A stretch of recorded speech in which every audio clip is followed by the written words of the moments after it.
ओम शांति।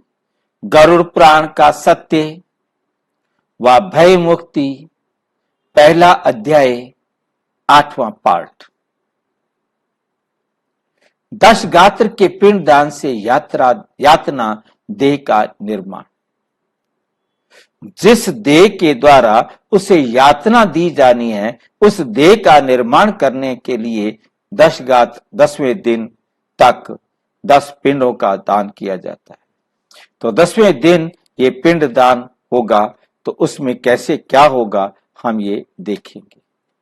एकाग मृत व्यक्ति के देह के जल जाने पर पिंड के द्वारा पुनः 1 हाथ लंबा शरीर प्राप्त होता है, जिसके द्वारा वे प्राणी यमलोक के रास्ते में शुभ और अशुभ कर्मों के फल को भोगता है। पहले दिन जो पिंड दिया जाता है उससे उसका सिर बनता है, दूसरे दिन के पिंड से ग्रीवा गर्दन बनती है और स्कंध कंधे बनते हैं, तीसरे पिंड से हृदय बनता है, चौथे पिंड से पृष्ठ भाग पीठ, पांचवें से नाभि, छठे से सातवें से पिंड से क्रमशः कटी कमर और गुह्य अंग उत्पन्न होते हैं। 8वें पिंड से उरु जांगे और 9वें से पिंड से जानू घुटने और तथा पैर बनते हैं। इस प्रकार 9 पिंडों से देह को प्राप्त हो करके 10वें पिंड से उसकी क्षुधा और तृषा, भूख प्यास ये दोनों जागृत होती है। इसे पिंड शरीर के प्राप्त करके भूख और प्यास से पीड़ित जीव 11वें तथा 12वें 2 दिन भोजन करता है। 13वें दिन यमदूतों के द्वारा बंदर की तरह बंधा हुआ वे प्राणी अकेला उस यम मार्ग में जाता है। अब 13 दिन के लिए ये वर्णन कर दिया। अब ये विचार करने वाली बात है कि पिंड एक आटे का, जिसमें कोई चावल का आटा लेता है, तो कोई जौ का आटा लेता है, तो कोई किस चीज का, कोई किस चीज का, हर बिरादरी के अंदर, हर जाति के अंदर अलग। अब वो पिंड बना दिया, उसमें एक कमल का बीज रख दिया, एक जो है ना सुपारी रख दी, एक जो है ना तिल रख दिए, ऐसी चीजें रख के जो है ना उनका कर दिया गया। अब वो पिंड बनाकर रखा गया। अब ये 9 पिंड दे दिए, उससे शरीर बनेगा।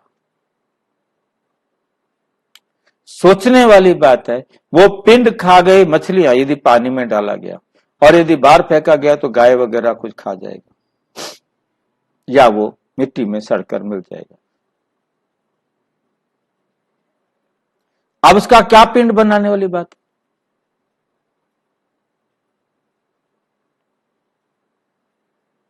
ये 9 महीने गर्भ में धीरे धीरे अंगों का विकास होगा, पर तो जिस प्रकार से यहां वर्णन किया है वहां भी ऐसे अंग नहीं बनेंगे। सभी अंग धीरे धीरे अपने अपने हिसाब से बनते जाते हैं।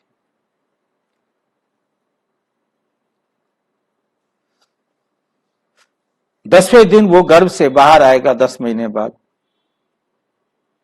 उसे भूख लगेगी ऑटोमेटिक, परंतु ये बिल्कुल कपोल कहानी है। ऐसा कोई भी यातना पिंड तैयार नहीं किया जाता जिसपे उसे यमदूत लेकर के बंदर की तरह बंधा हुआ ले जाए। ये सिर्फ डराने के लिए है और कुछ नहीं। ये बात अपनी बुद्धि में रखे और समझ ले कि ये ऐसी कहानियां हैं जो बिन सिर पैर की कहानी।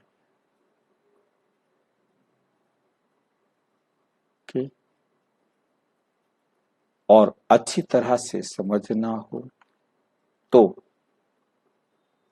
अपने समीप के किसी भी प्रजापिता ब्रह्मा कुमारी ईश्वरीय विश्वविद्यालय से संपर्क करें, और यदि कोई प्रश्न हो तो 9213106986 पर केवल टेलीग्राम करें। 9650692270 पर केवल व्हाट्सएप करें, फोन नहीं। ओम शांति।